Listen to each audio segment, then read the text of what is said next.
በስመ አብ ወወልድ ወመንፈስ ቅዱስ አሃዱ አምላክ አሜን። በጌታችን በመድኃኒታችን በኢየሱስ ክርስቶስ የተወደዳችሁ የእግዚአብሔር ቤተሰቦች እንደምን ቆይታችኋል? ምሕረትና ቸርነቱን ያበዛልን አምላክ ክብር ለስሙ ይሁን። ዛሬ ወደ ልቤ እግዚአብሔር ያመጣው ርዕስና በተከታታይ እናየዋለን ብዬ የማስበው የጋብቻ መሰረታዊ መርሆዎች የሚል ነው። ግን የጋብቻ የእግዚአብሔር መንግስት ነው አይደለ የሚባለው? መሰረታዊ ነገሮች ልናውቃቸው የሚገቡ ነገሮች አሉ። የጋብቻ መስራቹ እግዚአብሔር ነው። እግዚአብሔር ደግሞ የመሰረተውን የሰራውን ነገር ማኑዋል አለው አስቀምጧል። በዚያ መሰረት ነው የምንመራው። አንድ ዕቃ ሲሰራ አምራቹ ድርጅት ከዕቃው ጋር አብሮ የአሰራር መመሪያ ወይም ማኑዋል ይሰጣል። የሚጠግኑም ሰዎች ያን ማኑዋል እያነበቡ ነው የሚሰሩት። ዛሬም ጋብቻን መስራቹ እግዚአብሔር ነው ብለን ካመንን የጋብቻ ሰሪው ፈጣሪው መስራቹ እግዚአብሔር ከሆነ መመሪያውም ማኑዋሉም እሱ የሰጠው ቃል ቅዱሱ መጽሐፍ ነው። ለዚህ አገልግሎት የመጀመሪያ ከሆናችሁ ሰብስክራይብ እንድታደርጉ ሌሎችም ሰብስክራይብ እንዲያደርጉ እንድታግዙ በእግዚአብሔር ስም አደራ እላለሁ። ለማናቸውም አገልግሎት ለማግኘት የምክር አገልግሎት ለማግኘት እና አገልግሎቱን ለማገዝ ከፈለጋችሁ በባዮ ላይ ስልክም የባንክ አድራሻም አለ። እግዚአብሔር በነገር ሁሉ የተባረከ ይሁን። እዚህ በዘፍጥረት ምዕራፍ 2 ከ20 እስከ 24 የመጀመሪያው የጋብቻ መስራች እግዚአብሔር አዳም ረዳት ባመጣው ጊዜ ያለውን ክፍል እናያለን። ዘፍጥረት ምዕራፍ 2 ከቁጥር 20 እስከ 24 ምን ይላል? ለአዳም እንደርሱ ያለ ረዳት አልተገኘለትም ነበር። እግዚአብሔር አምላክም በአዳም ከባድ እንቅልፍ ጣለበት፣ አንቀላፋም። ከጎኑም አንዲት አጥንትን ወስዶ ስፍራውን በስጋ ዘጋው። እግዚአብሔር አምላክም ከአዳም የወሰዳትን አጥንት ሴት አድርጎ ሰራት፣ ወደ አዳምም አመጣት። አዳምም አለ፣ ይህች አጥንት ከአጥንቴ ናት፣ ስጋዬም ከስጋዬ ናት። እርሷ ከወንድ ተገኝታለችና ሴት ትባል። ስለዚህ ሰው አባቱንና እናቱን ይተዋል፣ በሚስቱም ይጣበቃል፣ ሁለቱም አንድ ስጋ ይሆናሉ። አዳምና ሚስቱ ሁለቱም ራቁታቸውን ነበሩ፣ አይተፋፈሩም ነበር ይላል። እግዚአብሔር ይመስገን። እንግዲህ እግዚአብሔር የጋብቻ መስራች ነው ብለናል። እዚህ ላይ 3 የጋብቻ መሰረታዊ መርሆዎች ተነስተዋል። መተው፣ መጣበቅና አንድ ስጋ መሆን። እነዚህን በዝርዝር በቀጣይ የምናያቸው ሲሆን አጠቃላይ የጋብቻ በተመለከተ እንደ መግቢያ ሐሳብ አነሳለሁ። አንድ ምሳሌ ላንሳ። ስንጋባ መልካሙን ነገር ፈልገን እንደተጋባን በጠብ ጊዜም መልካሙን ነገር በማየት ትዳራችንን ማስቀጠል ይቻላል የሚል ሐሳብ አለና ያን ሐሳብ የሚያጸና አንድ በሚዲያ ላይ ያየሁትን እንደ ምሳሌ የቀረበ ታሪክ ላንሳ። ሰውየው ማምሸት ይጀምራል። ትንሽ ትንሽ እየቀማመሰ እየጠጣ ያመሻል። ሚስት እባክህ ትለዋለች። እሱ ግን ከጊዜ ወደ ጊዜ እየጨመረበት እያመሸ መጣና አንድ ቀን ጭራሽ እኩለ ሌሊት ላይ ድብን ብሎ ሰክሮ ተበለሻሽቶ ይመጣል። እቤት ገባ። ጠብቃ ቁጭ ብላ ጠብቃለች። እንቅልፏን እየታገለች ምን ሆኖ የሆነ እያለች እየተጨነቀች ከዛ በኋላ ሲገባ በጣም ጠጥቶ ስለነበረ ያው ያስመልሰዋል። ተበለሻሸ። ጠራርጋ ልብሱን ቀይራ አስተኛቸው።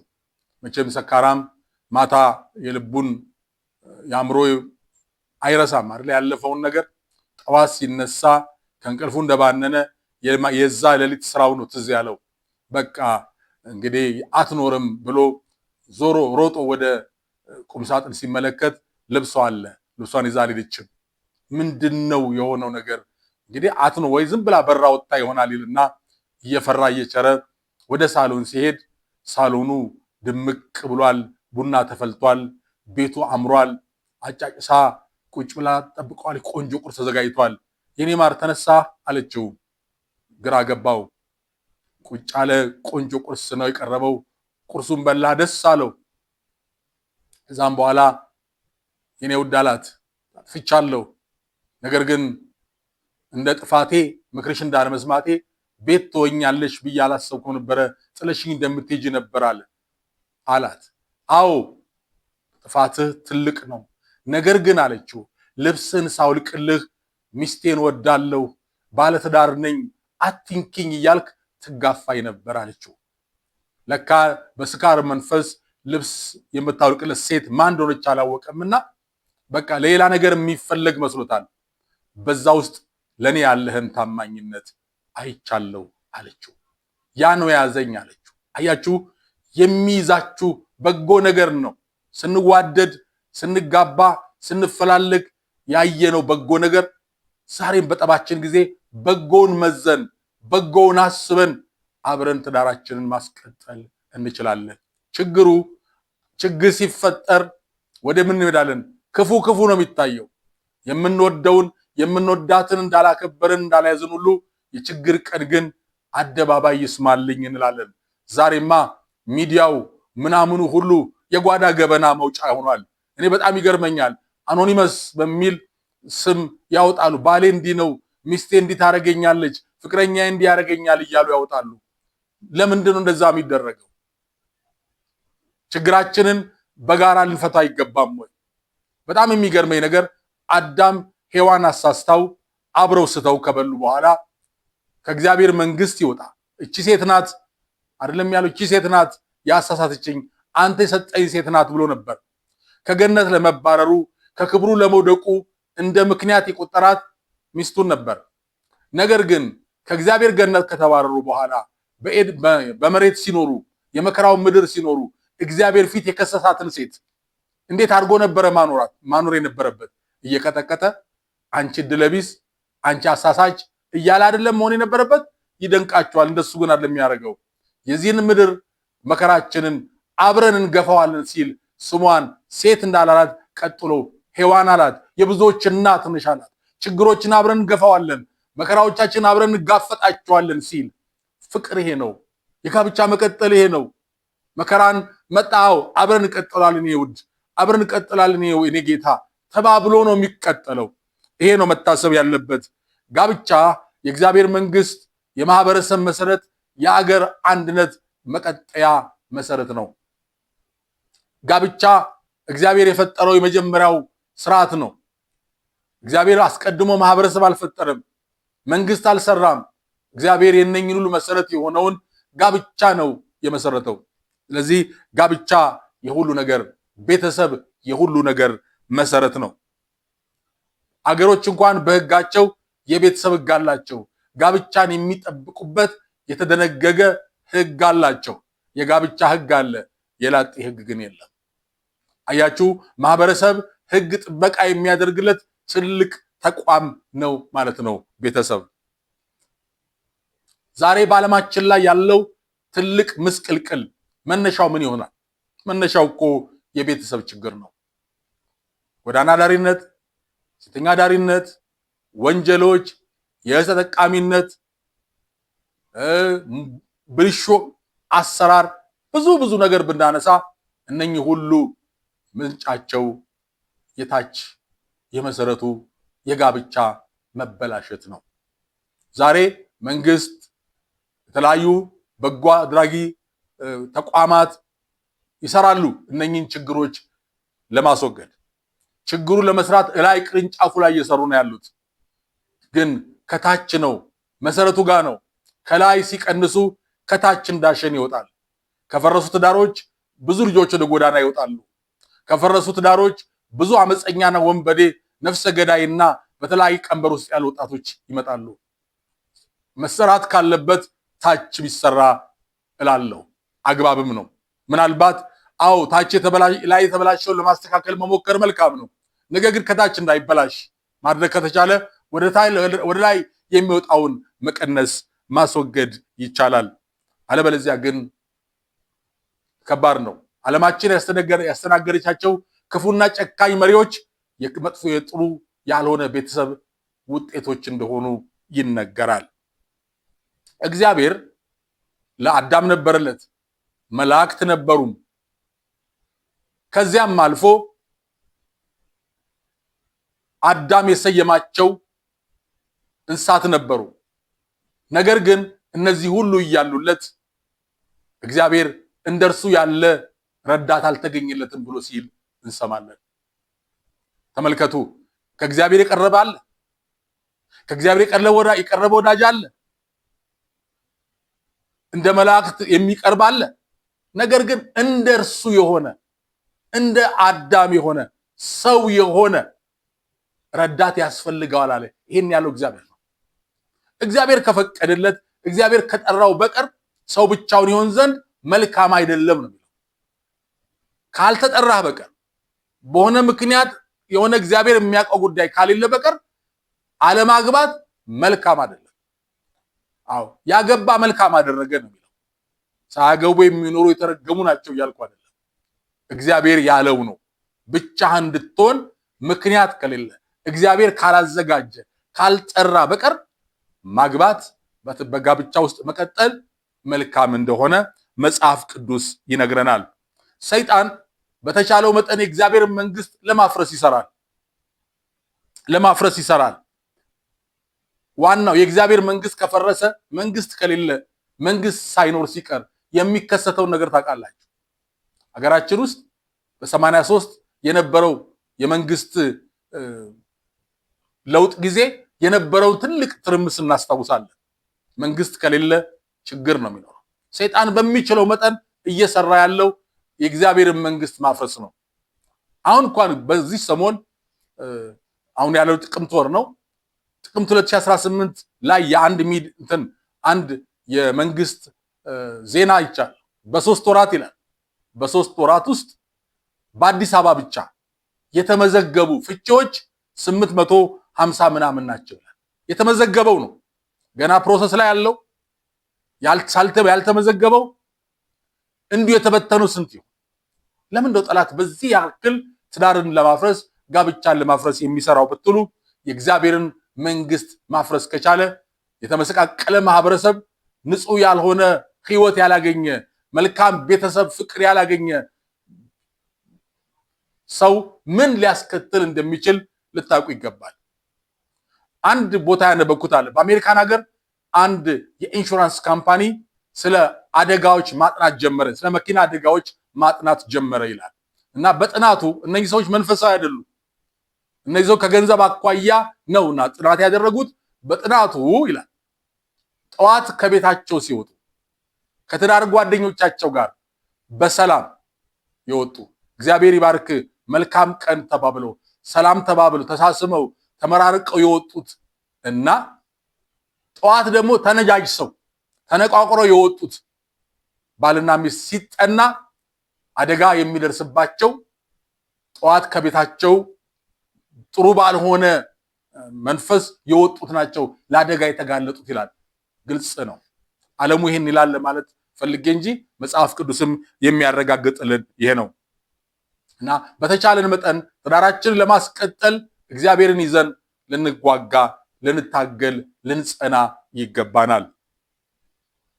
ችግሮች ሊፈጠሩ ይችላሉ። መንግስት አይደለም። መንግስት እኮ ብዙ ተቃዋሚ አለው። መንግስትን የሚቃወሙት ብዙ ናቸው። ስልጣን የሚፈልጉ፣ ጥቅም የሚፈልጉ፣ የተለያየ አጀንዳ ያላቸው ሰዎች አሉ አይደለም? ክፍሎች ይኖራሉ። እንዲሁ ይሄን መንግስት የሚቃወም ለሞ የማይደክመው የዚህን ዓለም መንግስት እንኳን መንግስታትን የሚቃወሙ የሚደክሙ፣ የሚዝሉ፣ የሚራቡ፣ የሚሞቱ ናቸው። የእግዚአብሔርን መንግስት ግን የሚቃወመው ኃይል ግን አይደክመውም፣ አይርበውም፣ አይሞትም። እግዚአብሔር ይገስጸውና ሰይጣን እሱ ይተጋል። እኛም ደግሞ በእግዚአብሔር መንፈስ ተግተን ትዳራችንን ማስቀጠል ይገባናል። ችግር ይፈጠራል። ትዳር ውስጥ የሚፈጠር ችግር ቀላል አይደለም።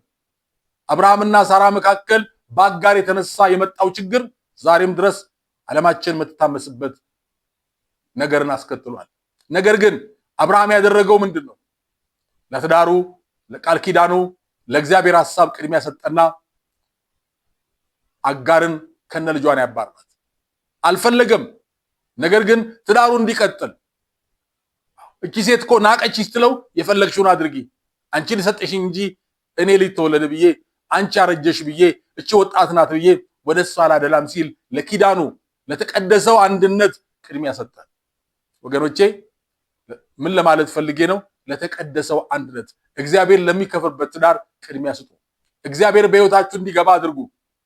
ከእግዚአብሔር ጋር ጉዳያችሁን ፍቱ። አንቺ ሴት ትዳርሽ ጋር ችግር አለ፣ ባልሽ ጋር ችግር አለ፣ ተንበርከኪ ወደ እግዚአብሔር፣ ወደ ዘመድ፣ ወደ ጓደኛ ይዘሻት ሂጂ። ወደ ሚዲያ ዛሬማ የተረገመ ሆኗል። ወደ ሚዲያ አደባባይ ላይ ዛሬ ነጋል ነጋ ብሎ በሌሊቱ ጽፎ ፖስት ያደርጋሉ። አንተ ሰው ሚስት ጋር ችግር አለ፣ ትዳር ተፈትነሃል፣ ወደ ጓደኛ አትሄድ፣ ወደ ዘመዶች አታውራ፣ ወደ እግዚአብሔር ንገር። የሀገራችን ሲተርት ምን ይላል? የባል ክፋቱ ባታወራበት ሚስቱ ይላል። አያችሁ፣ ሲወራ ነው ክፋቱ። ነገ አብረን ልንቀጥል፣ ነገ እኮ ተስማምተን በሆነ ምክንያት እግዚአብሔርም ገብቶ ልንቀጥል እንችላለን። እኛ ግን አደባባይ ላይ ያወጣ ነው ያ ነገርስ ከባድ ነው። ልንጠነቀቅ ይገባናል ወገኖቼ። ትዳር ትልቅ የእግዚአብሔር ተቋም ስለሆነ ኢዮብ ሚስቱ ምን ብላው ነበር? መጽሐፈ ኢዮብ ምዕራፍ 2 ከ9 እስከ 10 ላይ ተመልከቱ። ምን አለችው? ተስፋ የለህም አለችው። አንብቡ። ተስፋ የለህም፣ አጠራርህ ስም አጠራርህ ጠፍቷል። በመግል ተውጠህ በትል ተከበህ የምትኖር ሰው ነህ። አንተ ተስፋ የለህም፣ ብትሞት ይሻልሃል አለችው። ከዚህ በላይ ከባድ ነገር አለ? ከትዳር ጓደኛ እኩል ሀብት አጥተዋል፣ እኩል ልጆቻቸውን አጥተዋል። እሱ ግን በቁስል ተመቷል። ከባድ ነው። ብትሞት ይሻላል። አለህ ብዬ አታኖረኝ፣ የለህም ብዬ ደግሞ ሌላ አማራጭ አልፈልግም። እንዲሁ ስትቃዥ እያደርግ እንቅልፍ ትነሳኛለህ አለችው። ይሄ ነገር ገመድ አያስብም። ግን እሱ ምንድነው ያለው? አንቺ ሴት ከሰነፎቹ እንዳንዲቱ ተናገርሽ። መልካሙን በተቀበልን ጊዜ እግዚአብሔር እንዳመሰገንን ክፉስ ጊዜ እግዚአብሔርን አናመሰግንም አላት እንጂ አይ አንቺ ሴት እንዴት ይደረግ እንደምን ሲሆን ወይ ጉዴ፣ ምን አይነት ትዳር ነው፣ ምን አይነት የተረገመ ቀን ነው ከአንቺ ጋር የተገናኘሁት ወዘተ አላለም። የሚገርማችሁ ነገር ተስተካክሎለት ምዕራፍ 42 ላይ ሂዱ። ነገር ተስተካክሎለት እግዚአብሔር በብዙ እጥፍ ባርኮት ሀብት በረከት መጥቶለት ክብሩ ተመልሶ ጤናው ተመልሶ ባለ ሰዓትስ ምን ነበር የሚለው? እግዚአብሔር ካረዳ በቀር ራሴንም ፈተና ውስጥ ከተዋለሁ። ከዚህ ሴት ጋር መቀጠል ይቻላል? በዛ የክፉ ቀን በዛ የመከራ ቀን ያን ከባድ ቃል ብላ ግን አላለውም። ከሷው ነው 10 ልጅ የተወለደው፣ ከሷ ጋር ነው ዘመኑን የቀጠለው። ምን ገብቶታል? ከሷ ስራ ይልቅ የእግዚአብሔር ሐሳብ ስለ ትዳር ያለው ጉዳይ ቀድሞበታል። እግዚአብሔር እሱን ይቅር እንደሚለው ሚስቱን ይቅር ማለት እንዳለበት ገብቶታል። የበረከት ምንጭ ትዳር አፍርሶ ሌላ ነገር መፈለግ ሳይሆን ከዛችው ሴት ጋር እግዚአብሔርን እየፈለጉ መቀጠል እንደሆነ አውቋል። ወገኖቼ እግዚአብሔር ትዳራችን እንድናፈርስ ፈቃዱ አይደለም። በትንቢተ ሚልክያስ ምዕራፍ 2 ላይ ተመልከቱ። ትንቢተ ሚልክያስ ላይ መፋታትን እጠላለሁ ይላል። ጸሎታችሁ እንዳይሰማ ቁጥር 13 ላይ ብትመለከቱ ሚልክያስ 2 ከ13 እስከ 16 ተመልከቱ። ጸሎታችሁ እንዳይሰማ መሰዊያችሁ በእንባ ተከድኗል ይላል። እያችሁ መፋታትን እጠላለሁ ነው የሚለው። ኪዳን አታፍርስ። ከባድ ነው። እግዚአብሔር ጋር ተስማም። የትኛዋ ሴት ነው? ያው ሁሉም እኮ ነው። ሁሉም ሰው ነው። እቺት ብትሄድ ሌላ ሴት እግዚአብሔርን በድለ አመንዝራ ሆነሽ ያው እኮ ነው። ይልቁንም ወደ እግዚአብሔር በመጮህ እግዚአብሔር ሆይ ነገሬን አስተካክል በማለት እግዚአብሔር ቀይር። አንዳንዴ ትልቁ ችግራችን ባሏ ጥሩ ያልሆነላ ሴት ባሌን ቀይረው ቃሌን ቀይረው ወይ ደግሞ ሚስቴን ቀይርልኝ ይላል። አይደለም፣ እኔን ቀይረኝ በይ። እግዚአብሔር አንቺን ነው የሚሰራው ቀድሞ። እግዚአብሔር አንተን ነው የሚሰራው ቀድሞ። እኛ ግን ምንፈልገው ሌላው እንዲቀየርልን ነው። በነገራችን ላይ ሌላው ሰው እንዲቀየር መስራት ለውጥ ብዙ ያመጣል። 100 ዓመት ድል ቢሰጥህ ሚስትን የምትቀይራት ምናልባት 10% ቢሆን ነው። ነገር ግን በ2 ዓመት ውስጥ አንተ ራስን ትቀይረዋለህ። ወገኖቼ የራሳችን ላይ እንስራ። እኔ ጥሩ ባል እፈልጋለሁ አትበይ፣ ጥሩ ሚስት መሆን አለብኝ በይ። እኔ ጥሩ ሚስት እፈልጋለሁ አትበል፣ ጥሩ ባል መሆን አለብኝ በል። ያን ለመሆን ስትሰራ ሚስት ጥሩ ትሆናለች። ማን መልካም ነገር ይጠላል? ነገር ግን ጥያቄያችን ሁሉ ምንድነው? ሰልፊሽ ነው፣ ራስ ወዳድ ነው። በቃ የማትናገር ሚስት፣ የማይቆጣ ባል። ለምን? እማልናገር መሆን አለብኝ፣ እማልቆጣ መሆን አለብኝ፣ እማልቀና መሆን አለብኝ፣ ሚስቴን ማስደሰት መሆን አለብኝ ማለት አለብህ። ሚስት ለባሏ ትገዛ ይላል ኤፌሶን 5።